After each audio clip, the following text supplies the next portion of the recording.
Sefer, de libros y autores.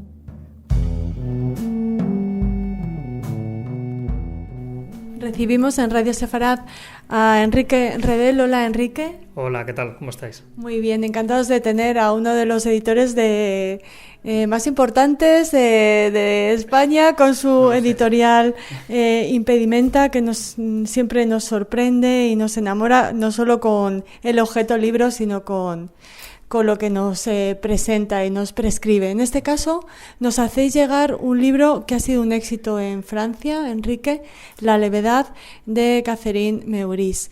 ¿Qué es La levedad? A principios de enero de 2015, Catherine Meurice, que es una dibujante de la revista satírica Charlie Hebdo, se levanta tarde porque ha tenido un desengaño amoroso. No ha dormido bien. Entonces va al trabajo y como se levanta tarde pierde el autobús.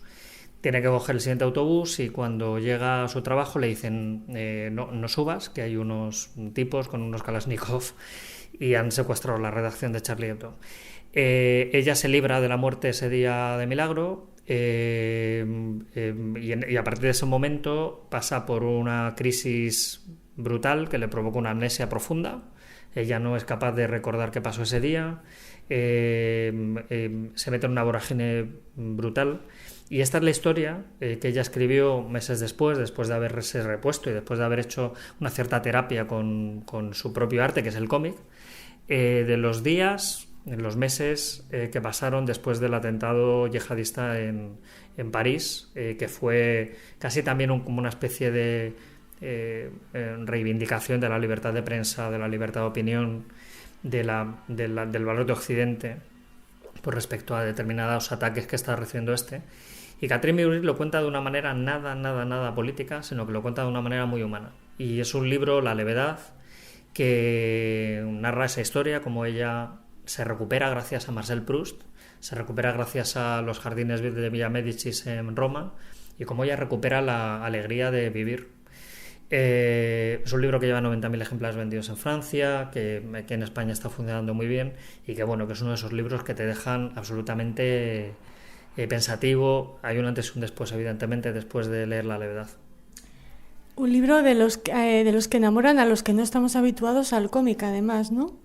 Claro, a ver, es un libro, yo soy un buen aficionado al cómic, soy muy lector de cómics y por eso abrimos la colección El Chico Amarillo en Impedimenta para publicar novelas gráficas, pero este libro es algo más. Este libro es un testimonio, y es un testimonio de una pérdida, pero es también un testimonio de una transformación, y se lee también como una crónica, casi a pie de obra, de unos acontecimientos que uno ve por el telediario y ve en las televisiones, pero que se olvida muchas veces que tienen protagonistas reales.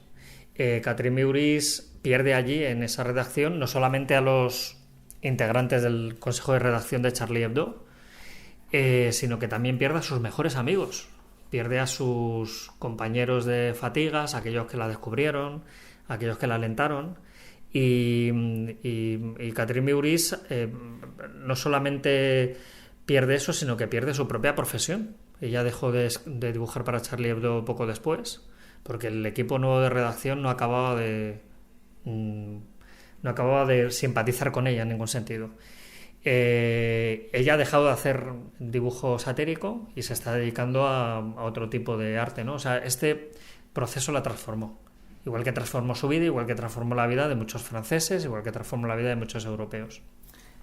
Me imagino también, Enrique, un homenaje a esos compañeros y también una reivindicación, ¿no?, de la libertad de expresión y de enfrentarnos al miedo que nos produce la presencia del yihadismo, ¿no?, y de la intolerancia ideológica.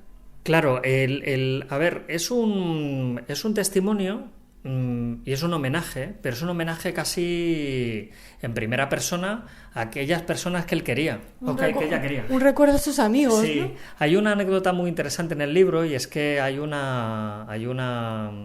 conserje que murió también tiroteado ese día, del que nadie se acordó. y ella habla mucho de él, porque era un conserje que leía sus leía sus planchas y le hacía muchas sugerencias, incluso le corregía cosas.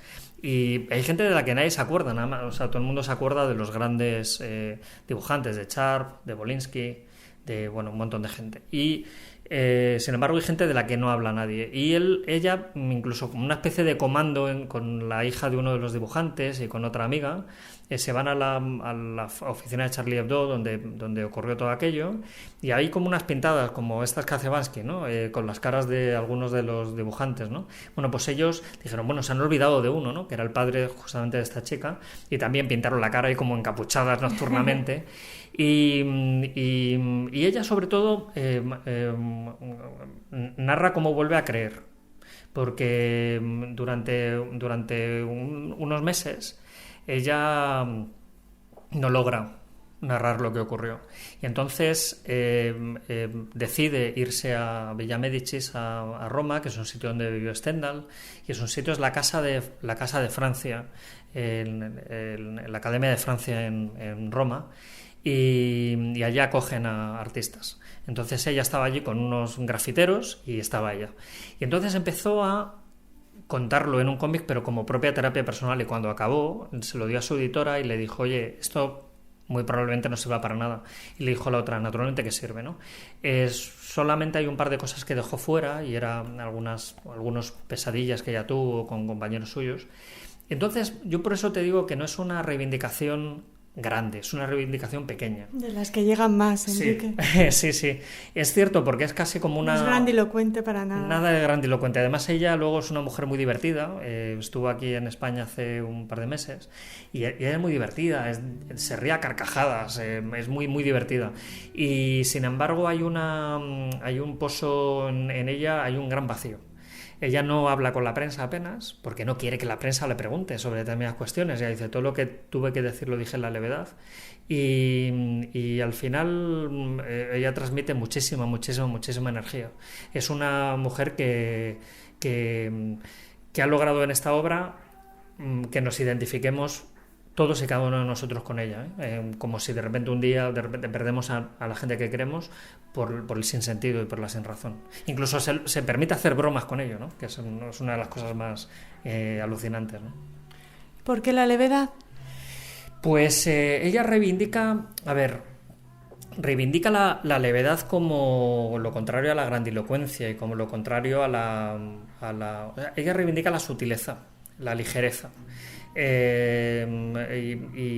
es casi esa especie de pequeños placeres, caminar, ver una puesta de sol, contemplar las estatuas en un jardín, ir a museos, lo que ella reivindica. De hecho, tiene como 4 o 5 momentos que son casi iluminadores, ¿no? Como una visita que ella hace al Louvre en plena noche, y hay un cuadro iluminado que a ella le resulta muy simbólico. Es un libro también muy sutil y muy lírico también, ¿no? Entonces, en ese sentido, no es nada grandilocuente, no cuenta grandes historias, sino que cuenta una pequeña historia que es la suya. Aprovechamos que estás aquí para hablar de la edición en sí. Cuéntanos cómo proyectasteis La levedad. A ver, aquí lo tuvimos fácil porque era un libro que ya venía así de Francia, de la editorial que lo publicó en Francia, y bueno, no tuvimos más que seguir un poco las indicaciones de los propios editores, el propio papel. Nosotros ya somos editores de Catherine Meurice. Antes de La levedad le publicamos un libro que se llama La comedia literaria, que es una historia divertidísima de la literatura francesa en cómic, muy divertida, y ahí sí que nos saltamos un poco el concepto de la tapadura y tal, ¿no? Pero en este caso dijimos, tenemos que hacer un libro exactamente igual que la edición francesa, muy lujoso en cuanto a ilustración, en cuanto a encuadernación, el color lo cuidamos muchísimo, es decir, quisimos hacer un libro objeto, y la verdad es que es esto estos libros que poco a poco se van vendiendo, que la gente los va recomendando, es muy importante. Más que una recomendación mediática, es una recomendación de otros lectores que dicen, oye, léete este libro, pues este libro te va a encantar, independientemente de que te guste el cómic. De nuevo la pequeña recomendación, ¿no? Si antes era el pequeño testimonio, la pequeña recomendación, que es la que llega en ocasiones mucho más. Sí. Hablabas del color. Hay una evolución en el color de los dibujos del cómic de Catherine Meurice. Cuéntanos por qué unas veces utiliza unos tonos, otros, y está... A ver, la paleta de colores es muy importante en este libro, porque ella incluso hace una serie de homenajes a autores como Rothko, por ejemplo, a los expresionistas, a Rothko, el movimiento en el que él está inserto. Hace una serie de homenajes también a autores renacentistas, a pintores barrocos. Ella es una mujer cultísima, ¿no? Tiene su hermana, de hecho, es conservadora, creo recordar, del Museo del Louvre, y tiene una tremenda cultura, ¿no? Pictórica. Y aquí hace una serie de homenajes a pintores que a ella le interesan, a Tintoretto, ya te comentaba, a Rothko, este famoso cuadro de Ofelia junto a unos nenúfares y tal, también ella misma se dibuja, a Picasso, entonces ella se ve como muy fluida. Ella recupera la alegría de vivir gracias a que admira la belleza, ¿no? Es un libro también que reivindica la belleza como respuesta. Como terapia, ¿no? Sí, porque ella al final viene a constatar que al final la belleza nos salva de todo. O sea, la belleza es lo único a lo que se puede acudir cuando hay momentos de crisis, porque el arte, la belleza, lo que nos han venido también nuestros antepasados legando, es lo que nos salva de la barbarie y de la brutalidad, ¿no? Pues no se me ocurre mejor manera para terminar la entrevista, a menos que quieras añadir algo, Enrique. No, bueno, en fin, es un libro que yo recomiendo sobre todo porque es un libro muy sentido. No hace falta que te guste el cómic, este es un libro que se lee casi como una especie de confesión personal, que en vez de en palabras es en imágenes, y es la historia de una transformación, con lo cual, bueno, yo siempre lo recomiendo, seas aficionado o no al cómic, como un bálsamo, ¿no? Un bálsamo ante la barbarie, ante el mal, ante lo feo, ¿no? Muchas gracias. Gracias a ti.